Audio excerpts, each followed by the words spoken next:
আসসালামু আলাইকুম ওয়া রাহমাতুল্লাহি ওয়া বারাকাতুহু।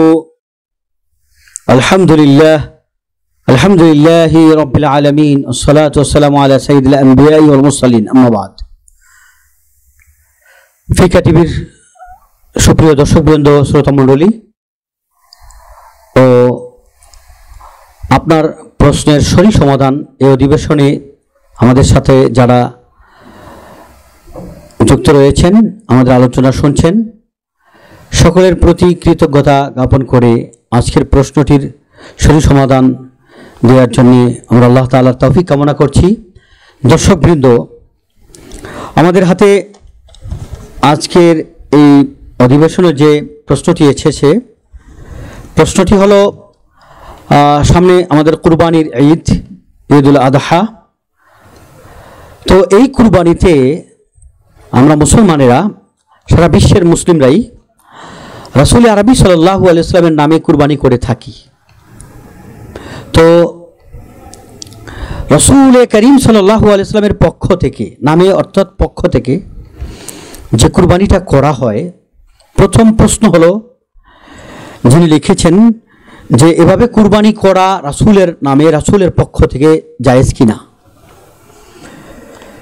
আরেকটি প্রশ্ন হলো যে আমরা 30-35 জন বা ততোধিক ব্যক্তিবর্গ মিলে টাকা উঠিয়ে আমরা নবীজির নামে, নবীজির পক্ষ থেকে একটি কুরবানি করে থাকি, যেটাকে আমরা নবীজির পক্ষ থেকে যৌথ কুরবানি বলে থাকি। জানতে চেয়েছেন যে এ ধরনের কুরবানি বা এভাবে কুরবানি করলে শরীয়তে কোনো বাধা নিষেধ রয়েছে কিনা, শরীয়ভাবে এর অনুমোদন রয়েছে কিনা। দর্শকবৃন্দ, খুবই গুরুত্বপূর্ণ একটি প্রশ্ন, এবং সারা বিশ্বের বিভিন্ন প্রান্তে রাসূল আরবি সাল্লাল্লাহু আলাইহি ওয়াসাল্লামের পক্ষ থেকে অনেক কুরবানি হয়ে থাকে। প্রথম প্রশ্নটির জবাবে আমরা বলবো যে রাসূল আরবি সাল্লাল্লাহু আলাইহি ওয়াসাল্লামের পক্ষ থেকে কুরবানি দেয়া এটা বৈধ। নবীজির সময়েও কুরবানি দেওয়া হতো, এবং নবীজি সাল্লাল্লাহু আলাইহি ওয়াসাল্লাম এই মর্মে আলী রাদিয়াল্লাহু তাআলা আনহুকে ওসিয়ত করে গিয়েছেন যে আলী, তুমি আমার পক্ষ থেকে কুরবানি করবে। তো রাসূল আরবি সাল্লাল্লাহু আলাইহি ওয়াসাল্লাম আলী রাদিয়াল্লাহু তাআলা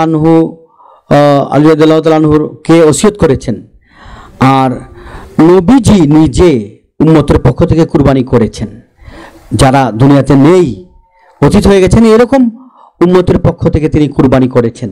সুতরাং বিষয়টি আমরা বুঝতে পারলাম যে মৃত ব্যক্তির পক্ষ থেকে কুরবানি করলে শরীয়তে কোনো বাধা নেই, এবং যদি রাসূল আরবি সাল্লাল্লাহু আলাইহি ওয়াসাল্লামের পক্ষ থেকেও কেউ কুরবানি করে, একটি গরু কুরবানি করে দিল নবীজির পক্ষ থেকে, একটি উট কুরবানি করে দিল, অথবা উট গরুতে 7 ভাগের 1 ভাগ নবীজির নামে কুরবানি করে দিল, এটা বৈধ রয়েছে। নবীজি সাল্লাল্লাহু আলাইহি ওয়াসাল্লাম এই মর্মে যে হাদিসটি রয়েছে, ইমাম আবু দাউদ সাজেস্তানি সুনানি আবি দাউদের মধ্যে হাদিসটি বর্ণনা করেছেন। এই বর্ণনাকারী বলেন, রাআইতু আলিয়ান ইউদাহি বিকাবাশাইনি ফাকুলতু লাহু মা হাযা। বলেন যে রাসূল আরবি সাল্লাল্লাহু আলাইহি ওয়াসাল্লামের পক্ষ থেকে নবীজির হযরত আলী রাদিয়াল্লাহু তাআলা আনহুকে আমি দেখলাম তিনি 2টি বকরি, ভেড়া জবাই করছেন। তো আমি তাকে বললাম, 2টি কেন? তো উনি বলেন, আন্না রাসূলুল্লাহ সাল্লাল্লাহু আলাইহি ওয়াসাল্লাম আওসানি আন উদাহিয়া আনহু ফাআনা উদাহিয়া আনহু। নবীজি সাল্লাল্লাহু আলাইহি ওয়াসাল্লাম আমাকে বলেছেন তার পক্ষ থেকে কুরবানি দেওয়ার জন্য, এই জন্য আমি কুরবানি দিচ্ছি। এটা তিরমিজি শরীফে রয়েছে 1495 নম্বর হাদিস, এবং মুওয়াত্তা মুহাম্মাদেও রয়েছে 1219 নম্বর হাদিস। সম্বন্ধ এই হাদিস সুনানে আবি দাউদে রয়েছে, সুনানে আবু দাউদে এই হাদিস রয়েছে 2790 নম্বর হাদিস।